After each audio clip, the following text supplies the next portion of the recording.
Oh, so my name is Julian Alexander Adiola Hemmings. I'm a junior English literature major from Morehouse College. I'm also an activist. And today I heard Elizabeth Renner's story, and I want to introduce herself. Hi, I'm Elizabeth Renner. I'm a victim of injustices in the court system. In 2007, had my rights my custody rights taken away from me, and my ex-husband got full custody of my daughters based on no credible evidence. I wasn't afforded due process. And since then, I've been fighting every which way to get my kids back, and it's cost my ex-husband and I over $1 million in legal fees. And we feel the courts have engaged in extortion and fraud and violated our due process rights.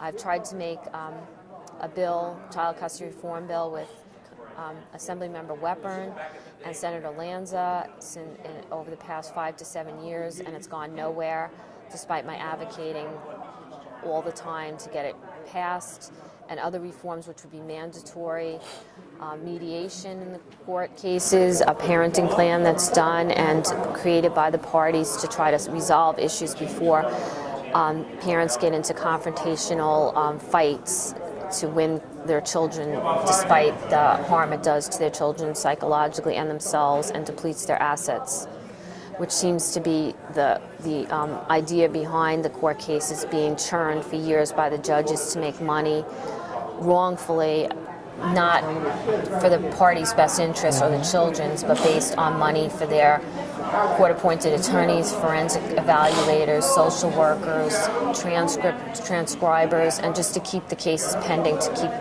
things on their calendar so the judges can have cases and make money.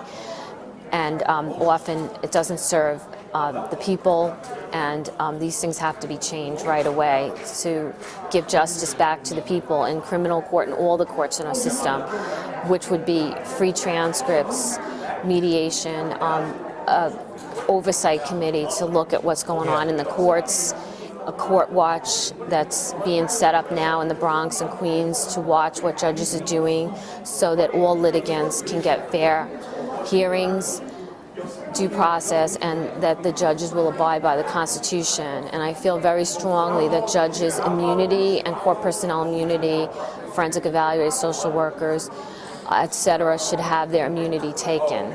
And the appellate division should be recording oral arguments, and it should be much more cost-effective for litigants to do their cases in the courts. And there should be time limits on how long the courts can have cases pending. And we need to really have the people appointing the judges and those working in the courts, not just politicians and party leaders selecting by hand who's going to help them make money for their political party. What do you think about, because I'm a member of NAN and we've been fighting here for years to correct these situations and on other issues to help victims who are being abused by the court personnel based on racial and other profiles that are wrong and harmful to people in general. Yeah, so what I think about it is that your story isn't unique, and that's a problem. We have people who are being taken advantage of economically by our system of laws, and it's a civil rights violation, right? We're supposed to have equal protection under the law. And just to go further, your husband, as you were telling me before, is an attorney, and he used his economic power to take away your two children. I think that is definition inequality and misogyny, and I think that's by definition wrong. Yeah. So I was just wondering if you can tell us, when did your story begin? When my oldest child was 2 and my younger child was 1, my father had passed away, and my ex-husband just couldn't stand the pressure of having to do some child care himself, and I got infection, a breast infection. I ended up in the hospital, and the pressure was too much for him. So he decided to get a girlfriend, Jeanette Anderson, and started proceedings to get divorced. And he hired high-power lawyers and spent a fortune. And the forensic evaluator, Robert Kaplan, said that I should get full custody and wrote a report. That was the provider that the Further, judge how much picked. did you spend as well? We spent over $1 million. I spent at least $600,000 to $800,000 on the case, and I continue to be having him come after me for support, despite my paying $1,350 a month and private school for the past 6 years for my kids. What was your job during that time? Well, I was a teacher from Department of Education, but He was an attorney. He was an attorney and a financial advisor. He's has his MBA from Columbia, and he's also an attorney, and he was an investment banker.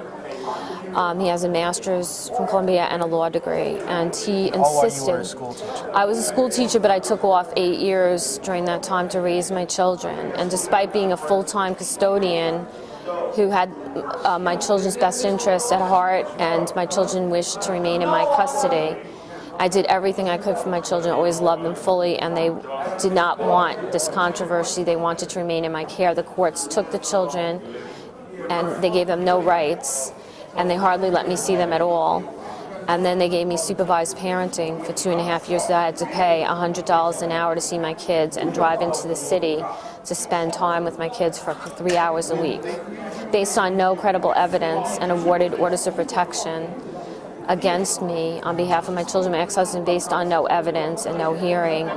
And I haven't been able to have those orders vacated. And even when I travel with my children, we're stopped by customs agents who bring us in the border control office for hours and even make us miss our connecting flights and scare my children based on my ex-husband doing these things. The court still will not rectify these orders and allow. My daughter's 17, she won't be 18 till August.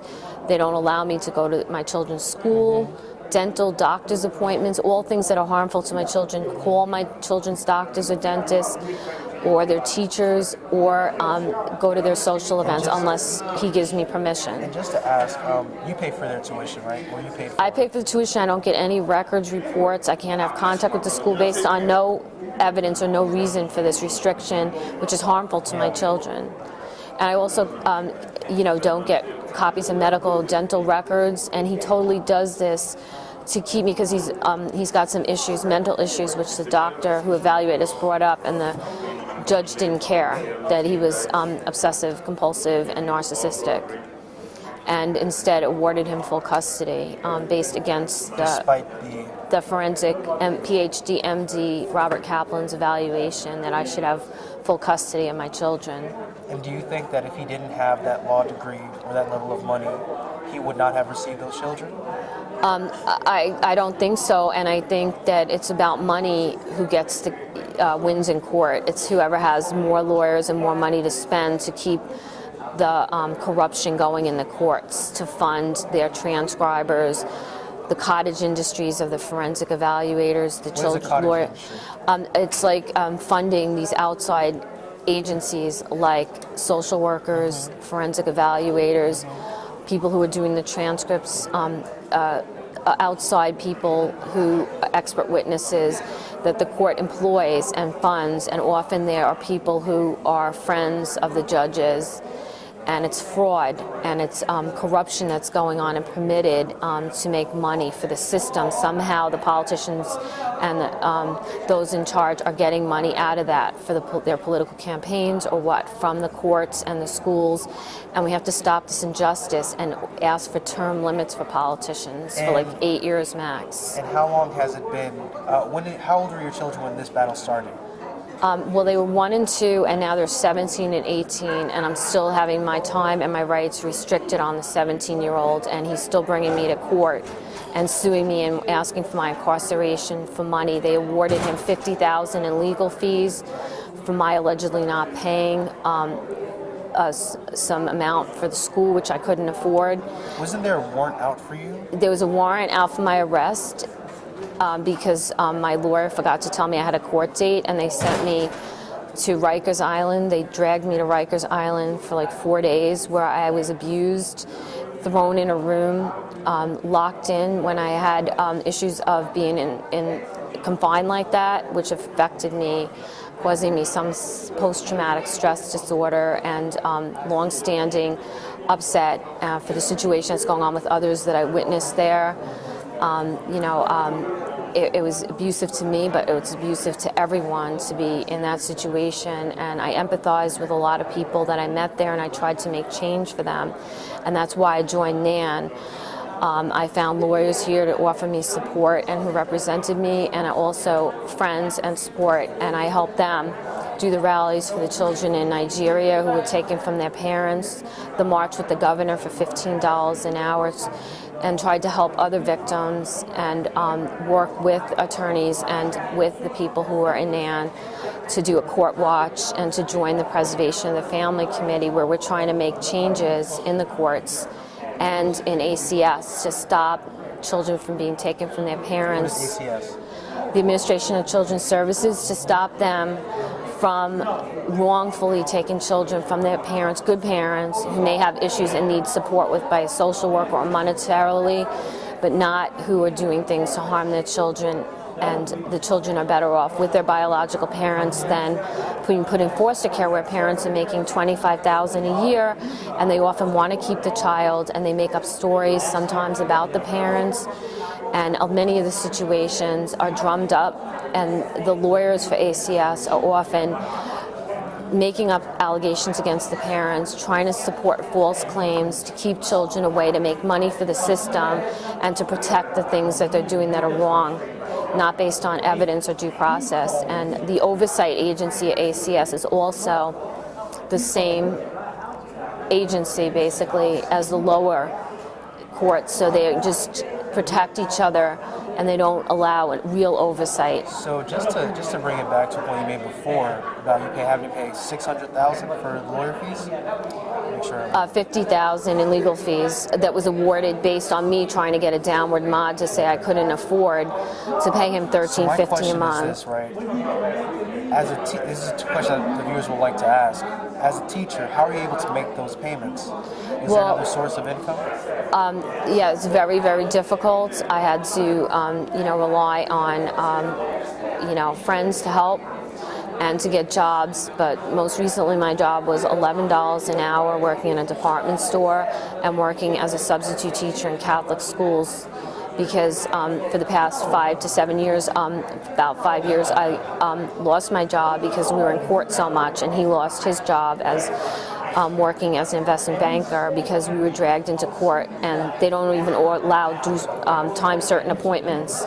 So you have to sit and wait all day long, and there's no night court. So many people who are in court being dragged for years with their cases are losing their jobs because they have to be in court all day, and the judges won't afford time certain because they want the lawyers to make thousands a day in legal fees waiting around for their client's case to be called.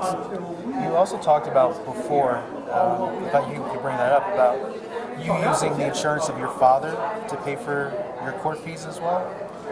No, just that my father passed away and was sick during the proceeding, when he first filed papers against me, and I had to care for my father who was dying of heart failure.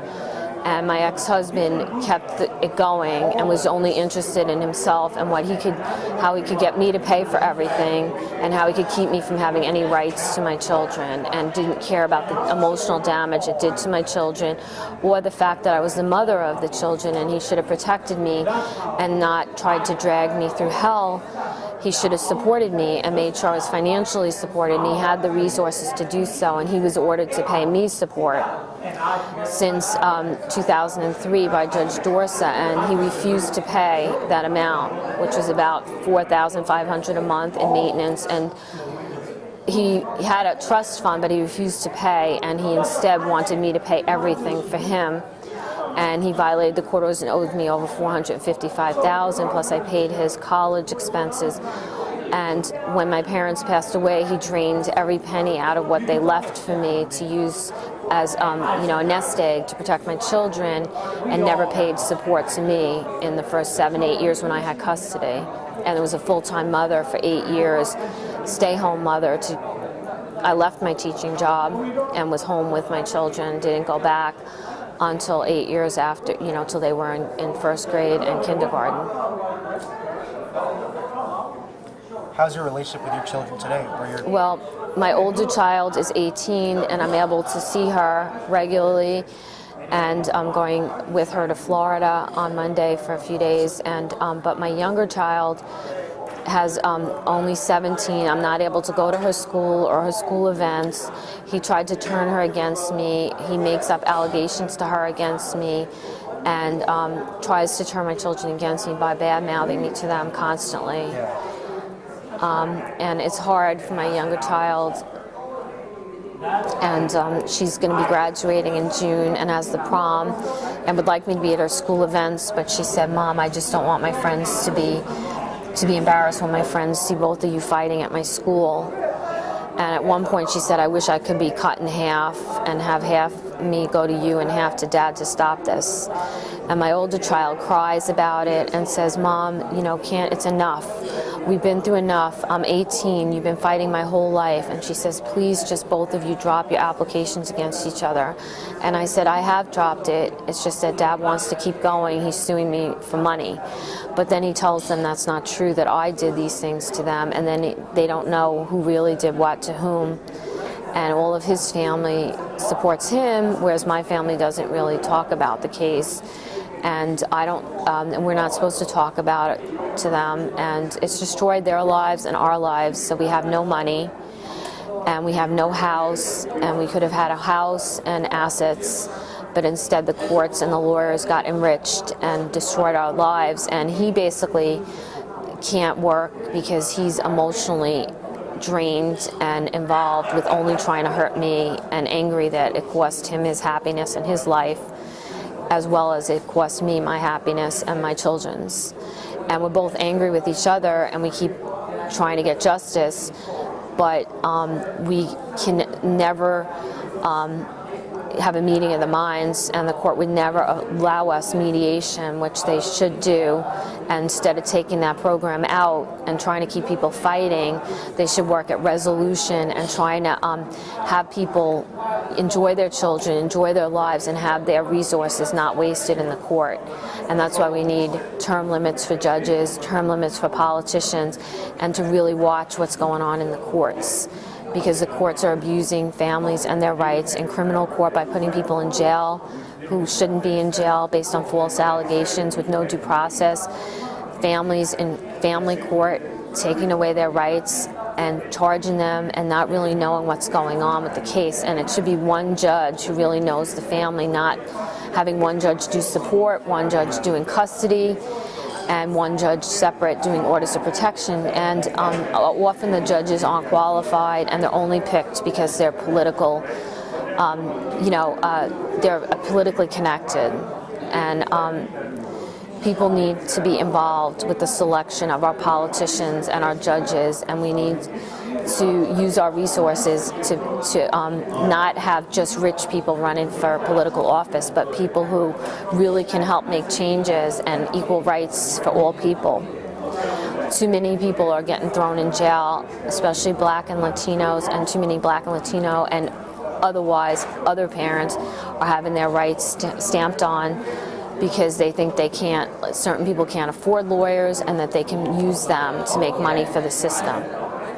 And that's why I'm here, to help other families to stop these injustices and to allow us to make changes like the Child Custody Reform Bill, and to make changes through the Preservation of the Family Committee we have here at NAN, and just to really stay on top of the politicians, watch what they're doing, have them use the money we're giving them for change, and demand that they get rid of transcripts, demand that we have time-certain appointments in court, demand that we have mediation, and reforms to the appellate division, like mandatory recording of proceedings, that we have judges have term limits of 8 years, and the politicians, and that we remove people and their immunity so they can't stay in power after they have several complaints against them for injustices, and allow the people to change their judge and the attorney for the child if there's problems with those people being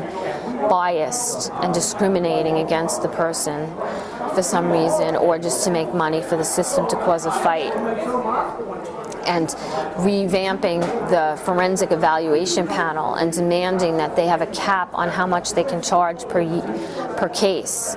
of like, and the court pays of like $2,000 or $500, whatever it is, not $25,000, which they're doing now, or social workers making $100 an hour, or charging $50,000 to people who are rich because they can afford it or they think they can. For the same judge shouldn't be signing the vouchers of the 18B lawyers assigned to indigent people, because then they are in cahoots with the judge to have to do what the judge wants. The people who have the case going should be signing the vouchers, and their children. What hours did this person really work? Did they really do something to resolve my case, or are they just doing stuff to help them make money and being good with the judge? So your idea is that the court system or the family court system is just there to make money? Well, I believe most of the judges are doing that, and that the family court should be shut down. Jury trials should be mandatory if there's any proceedings to put someone in jail, to have an order of protection, to take someone's child away, and there has to be due process and evidence, and that when they're being, referees should not be doing the cases. It should always be a judge with experience, at least 5 years experience in that area of law that they're deciding. And we should have a right to change our judge, like I said, change our lawyers for our children and our own lawyer that we're assigned. And the lawyers on the 18B panel should be qualified. They should be watched that they're really in court, that they're really working on the cases, to have oversight of all these people by Judicial Misconduct Commission currently does nothing when you write to them about a complaint. They just protect their judges and overlook all misconduct, and nothing is publicized when a judge is removed for the most part or has violations. And the mayor doesn't remove anyone when there's complaints to his committee. He just reappoints them, and he often reappoints people who are going to do things that are corrupt. And he knows about complaints and does nothing. The mayor knows about complaints, and the governor knows, and as well as the Attorney General, and all the governing bodies have been written about my story and about other people's stories, and they do nothing. The Inspector General, Attorney General, they need to be held accountable. And if they're not doing what they're supposed to do, they have to be removed from office and fined or lose their pension. And all immunity for these forensic evaluators, judges, court personnel has to be removed, and we should be able to go to trial against them, ACS workers, etc. And we should not have the Attorney General working against us, the people. The Attorney General should have people who does the right thing. Tish James said she's going to do right by the people. Now she needs to show that she's not just going to protect the governor, just like he hired his friend Janet DeFiore to manage the courts. It has to be a neutral party. He also put his mother's friend on the Appellate Division Oversight Committee. The governor put his mother's friend Angela M. as a judge to oversee the forensic evaluation panel. Also, they still have people that Sheldon Silver and I believe Dean Skelos selected. They were able to pick one person for the Judicial Misconduct Commission, and even though those people committed crimes and are going to jail, the people they selected are still on, I believe one of them is on the Judicial Misconduct Commission.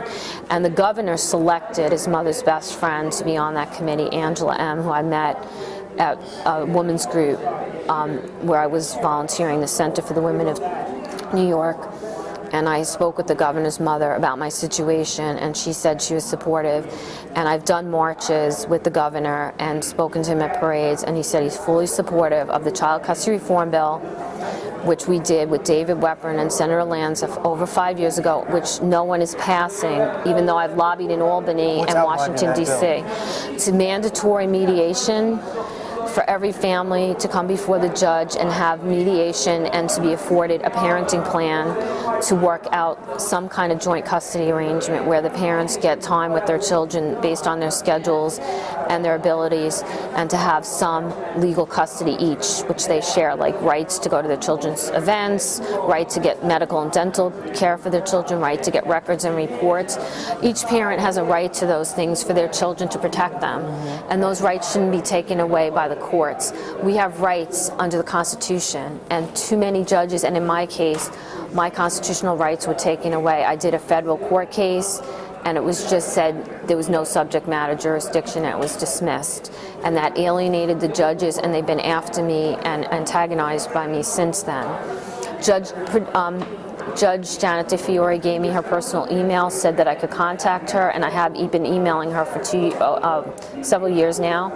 And she has responded to emails saying thank you on some things, and some reforms have been made. But I send her emails whenever there's injustices, so she's fully aware of what's going on in the courts. And then I've written to Judge Reese, who's the head of the New York City court system, and Judge Stokinger, who's head of family court. Judge Stokinger has been in the family court since all these atrocities have been occurring, and Judge Weinstein has been in charge of Supreme Court since this is all going on, and they've permitted these abuses. And Judge Weinstein continues to allow the robbery of the surrogates court by various politicians, politically connected lawyers, and taking away people's rights. And so what do politicians get out of this? They get money for their campaigns and money to use for their party so that they can control who gets selected as a judge, who gets selected as a politician, and who's going to get the backing and the money of the party. So they'll get a shoe-in to surely get selected for that position, whether it's city council, assembly, surrogate court judge. Is there like a lot of money in that court that they use? They try to go in there and take control of the cases so that they can actually take that person's estate and drain it. You talked about Governor Cuomo, and you said Mayor de Blasio as well. Who are some other political figures that are involved in this corruption? Well, Governor Cuomo's been involved with the billionaires issue, the Buffalo Billion, and he also set up casinos in various places, which his friend, who's a lawyer who represented me, told me that he was setting up a casino right near his house to help him for his retirement, where he had many acres, and he said the governor actually stayed at that house, and that that was purposely being done to help his friend to build the casino upstate in Monticello, I believe. And then several years later, I saw that the casino actually was built. So, and I had known about that, and the lawyer had told me that he was a friend of Mario Cuomo and Andrew Cuomo. Before Andrew Cuomo was elected, he told me of this, and he represented me. But he was the attorney who actually didn't tell me there was a warrant out for my arrest and told me to ignore it, and that's when I got put in Rikers Island. What was your experience at Rikers Island like? You said you were faced abuse. It was pure hell. I was dragged around, so sit on the floor, lie on the floor, have hardly any food except like stale bread. They stole money from me. They accused me of having money. I kept $20 on me to have money in case I needed a cab home or whatever, and they accused me of having money on me, which was it's a crime or something, and contraband or whatever. It was either $20 or $100. I don't know what it was exactly, but they stole that money, and then I never got back my property at the end. I was scared to death. I came back to get it, which was phone books, which had personal numbers, and I was never able to get back my property from there, and I suffer still psychological damage and emotional damage from that. I was locked in the room at night. I couldn't get out, and I suffered claustrophobia, and I was alone. And a woman lent me a few free phone calls, and she was a lesbian, and then she was angry that I wasn't interested in her, and then she was actually someone who committed murder against someone in her family. I was in the same room with people who committed murder. It was very hot in the room in the central area, and we had no towels. We were dirty. We weren't afforded the chance to really make phone calls except for a few minutes a day, and often the phone would go off, and we had to stand in line for like an hour to get the phone call. And the only chance we got to interact with someone was to go outside for like once a week for like a half an hour and play ball, or to go to church, which I went to and tried to talk to the priest to get us out. And basically we were stuck, in cells, and they came to look for drugs and turned the room upside down, scaring us to death with equipment and a group of people looking for drugs from the people. And putting us in right in there with murderers, and they made us do medical evaluations of us, and we had to go to up and lie down and stand outside a room and wait like 6 to 8 hours in the middle of the night to be evaluated just to steal money. It was like just they did us shots, made us get shots, injections against diseases and stuff when we were only there temporarily. All I did was miss one court appearance, and I explained that. They came to my house and they broke in. They made my landlord, they stood there and banged on the door, police, for hours, and I wouldn't let them in. I called people, and I was going to jump out the window, and finally my landlord let them in the house, and they broke down the door, and they came in, and they took me, and they said, just get money, and we'll let you out. And the DA was there, who had been involved originally, that the lawyer for Cuomo was friendly with, and they made a deal. He said, I got the DA's changed for you so that you would get justice in your case, because my ex-husband was trying to have me wear an anklet where they could see where I was and things like that. And was trying to get yeah, and trying to get me locked up for like indefinitely. And the lawyer who was friends with Cuomo, Mr. Wool, said he was using a favor he had with the DA on the island, and he said, the guy said, what can I do for you? And he said, get the DA off Renner's case.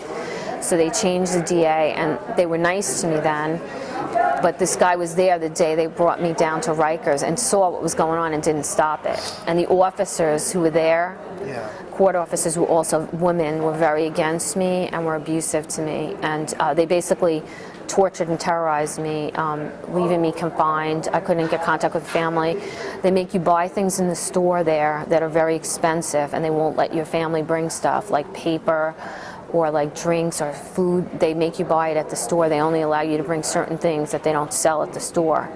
And then they make you pay for like some phone calls and things like that, and they limit your access on the phone, so you can only like be like a minute or two.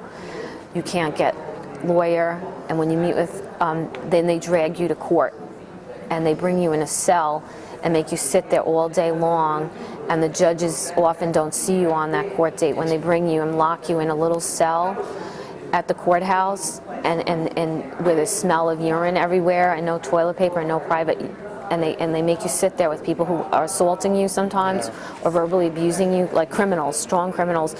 And then they bring you at like 2 in the morning and make you wait, and you're supposed to be seen by 2 p.m., but they often don't get to your case. And then you have to go back, and they make you check and hold your rear end up in the air and look in your anal cavity when you come back to see if you have any drugs in your butt or weapons. And they degrade you like that every time, every day when you have to be brought to court. And they abuse you and make you lie on the dirty floor, often with no pillow or anything, no sheet. And they take your clothes and all your possessions, and they often don't give them back, and they steal from people. And the people that work there You haven't abuse. been accused of a crime, you're just awaiting No, trial. but they abuse all the people that are there. Like they take away their rights to even really try to get a lawyer. And then when they do get a lawyer, they make their case wait months and months, and they charge you to pay. If you are trying to get your case, you have to often pay bail, and if you don't have the money, they keep people there for years, and people have killed themselves because they've been tortured emotionally. And I've been fighting for Rikers Island to be shut down. I tried to help people who were victims there when I was there, and to try to advocate for them. But the mayor says he wants to close it, but you don't really believe a lot of things he says. He works for himself, and the mayor, the governor, and all the politicians have lobbyists who they get money from, and they do favors for them based on money they get. And when you ask for them to do things for you, if you have nothing to give to them, they ignore you most of the time. So from what I'm hearing of your story, just to give a quick synopsis for the audience, is that our politicians, our court system, is profiting off of pain. And Elizabeth Renner's story is not unique, and that is so sad to say that in what is a so-called free country. Thank you so much, Elizabeth.